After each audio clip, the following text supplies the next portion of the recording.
আসসালামু আলাইকুম। আমি সিবগাতুল্লাহিল ওয়াসিক, মোমাস স্কুল যশোরের তৃতীয় শ্রেণীর শিক্ষার্থী। আমার নিজ জেলা বরগুনা। আমার গল্পের শিরোনাম ফ্যাসিবাদের মসনদ। লিখেছেন MF আলম। তাইমি এক প্রাণময় গোলাপ, সর্বত্র তার প্রতিভার পরশ।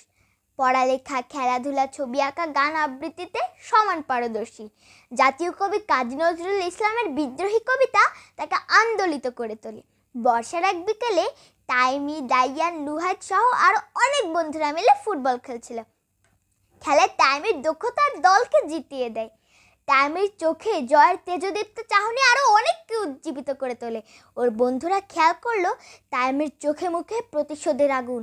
ওরা জানতে পারলো তাইমির বাবা গুমের শিকার হয়েছেন। অন্য ছেলেরাও বলল, আমরাও শুনেছি সারা দেশে গুম খুন চলছে দেদারসে। নুহাদ বলে উঠল, বিশ্ববিদ্যালয়, কলেজের ছাত্রছাত্রীরা ফ্যাসিবাদের বিরুদ্ধে আন্দোলন করছে। সারা দেশের ছাত্র জনতা ফ্যাসিবাদ তাড়াতে একতাবদ্ধ। পুরো দেশ উন্মাতাল।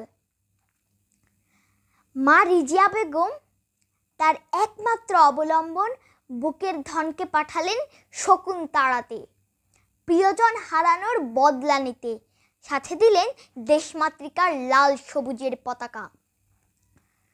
তাইমির মা তাইমির কপালে চুমো এঁকে দিলেন, গলা জড়িয়ে ধরে বললেন, ভয় পেলে পতাকাটা মাথায় বেঁধে নিস। ছেলেকে বিদায় দিয়ে সিজদায় লুটিয়ে পড়লেন মা রিজিয়া বেগম। মিছিলের স্রোতে যোগ দেয় ছোট্ট তাইমি।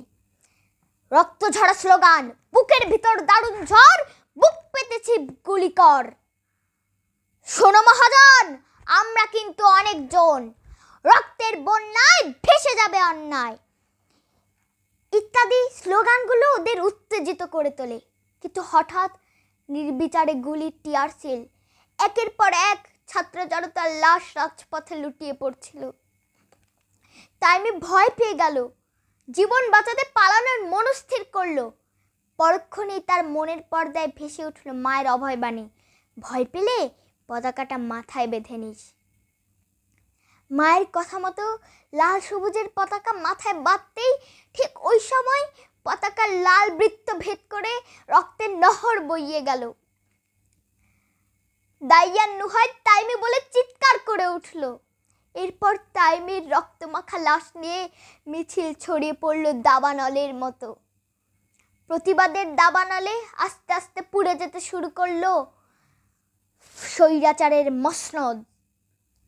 বন্ধুরা, 24-এর এই একতাবদ্ধতার বীজ মন্ত্র আমরা যেন আমাদের বক্ষে ধারণ করতে পারি। ধন্যবাদ।